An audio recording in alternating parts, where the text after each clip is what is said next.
ঢাকায় গতকাল রাতে অনেকটা আতঙ্কে কেটেছে রাজধানীবাসীর। রোববার রাত ৮টার দিকে ধানমন্ডির শঙ্করে একদল সন্ত্রাসী দেশীয় অস্ত্র নিয়ে মহড়া দেয়, সেখানে আতঙ্ক তৈরি হয়। পরে বনশ্রী এলাকায় ব্যবসায়ীকে গুলি করে স্বর্ণ অলংকার ও টাকা ছিনতাই করে অস্ত্রধারীরা। গোড়ানে একজনকে কুপিয়ে সবকিছু ছিনিয়ে নিয়ে গেছে দুর্বৃত্তরা।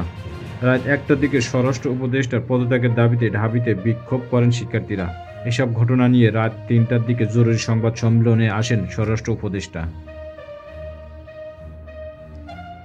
রোববার রাত ৮:৩০টার দিকে ধানমন্ডির শঙ্কর আলী হোসেন বালক উচ্চ বিদ্যালয় সামনে ১০ থেকে ১২ জনের একদল সন্ত্রাসী দেশীয় অস্ত্র নিয়ে মহড়া দেয়। এতে ওই এলাকায় আতঙ্ক ছড়িয়ে পড়েছে। স্থানীয়রা মসজিদে মাইকে ঘোষণা দেন যে মহল্লায় ডাকাত দল প্রবেশ করেছে।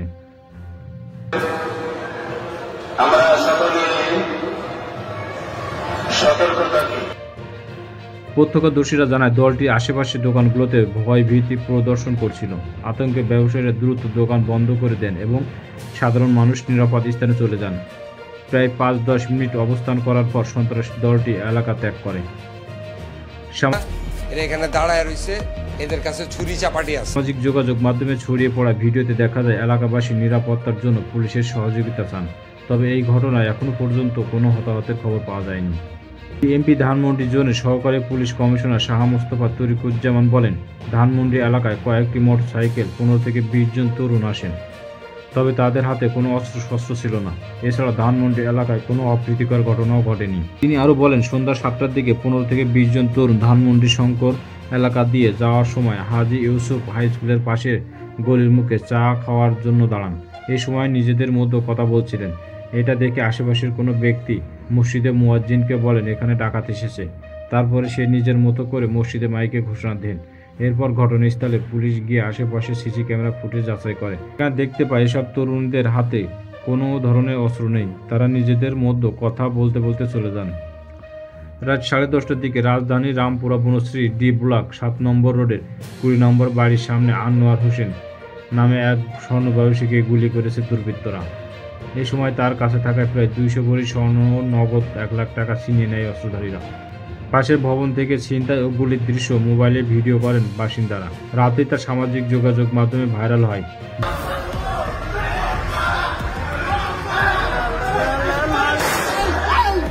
ভিডিওটি দেখা গেছে ৩ জন মোটরসাইকেল থেকে নেমে ব্যবসায়ী আনোয়ারের কাছ থেকে ব্যাগ ছিনিয়ে নেওয়ার চেষ্টা করছে। তিনি ব্যাগ ছাড়ছে না। ধস্তাধস্তির এক পর্যায়ে একজন তাকে গুলি করেন। পরে ব্যাগ ছিনিয়ে মোটরসাইকেল করে পালিয়ে যায় তারা। গুলিবদ্ধ আনোয়ারের স্বজনরা জানান, আনোয়ারের ব্যাগে ২০০ ভরি স্বর্ণ অলংকার ও নগদ ১ লাখ টাকা ছিল। তাদের ধারণা দোকান থেকে তাকে অনুসরণ করছিল দুর্বৃত্তরা। এরপর বাসার সামনে পৌঁছাও মাত্রই ওই টাকা ছিনিয়ে নিয়ে যায়। রামপুরা থানার পরিদর্শক তদন্ত মশিউল আলম সমকালকে বলেন, গুলিবদ্ধ আনোয়ারকে প্রথমে বনশ্রী ফরাজি হাসপাতালে এবং পরবর্তীতে ঢাকা মেডিকেল কলেজ হাসপাতালে পাঠানো হয়। ঘটনাস্থল থেকে গুলির খোসা উদ্ধার করা হয়েছে।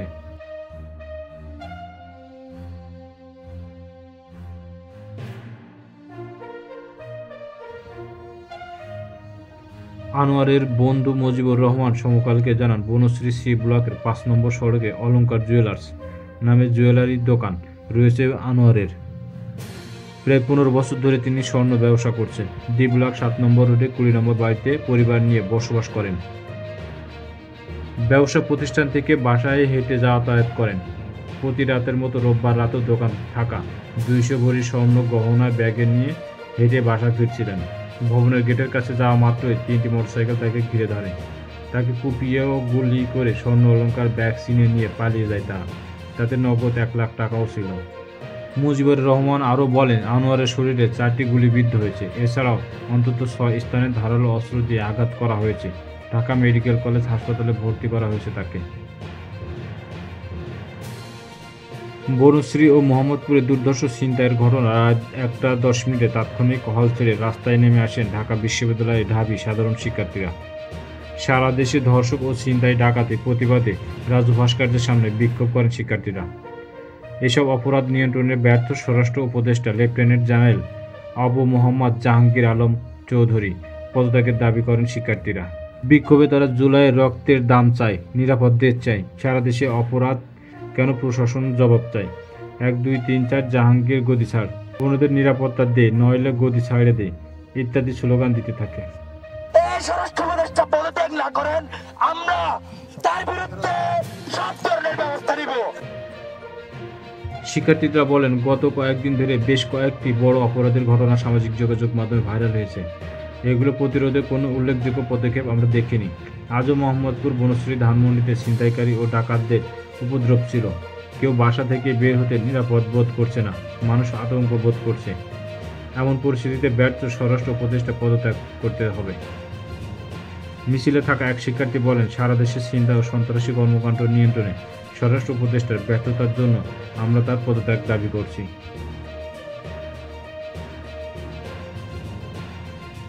রাত ৩টার দিকে বারিধারা ডিএইচএসে নিজের বাসায় সংবাদ সম্মেলন করেন স্বরাষ্ট্র উপদেষ্টা লেফটেন্যান্ট জেনারেল মোহাম্মদ জাহাঙ্গীর আলম। বলেন, আওয়ামী লীগের দোসররা দেশকে অস্থিরতা করার জন্য সব ধরনের চেষ্টা করছে। তারা প্রচুর টাকা দেশ থেকে স্থানান্তর করেছে, এখন সেই টাকা ব্যবহার করে দেশকে অস্থিরতা করার চেষ্টা করছে।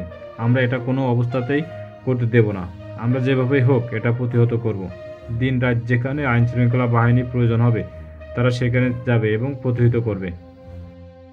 আমি এই আওয়ামী যারা এই কাজগুলি করতেছে তাদের আমি ঘুম হারাম করে দিব এবং তারা কোথাও কোনো স্থান পাবে না।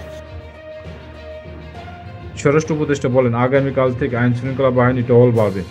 যেখানে ঘটনা ঘটবে সেখানে ব্যবস্থা নেওয়া হবে, কাউকে ছাড় দেওয়া হবে না।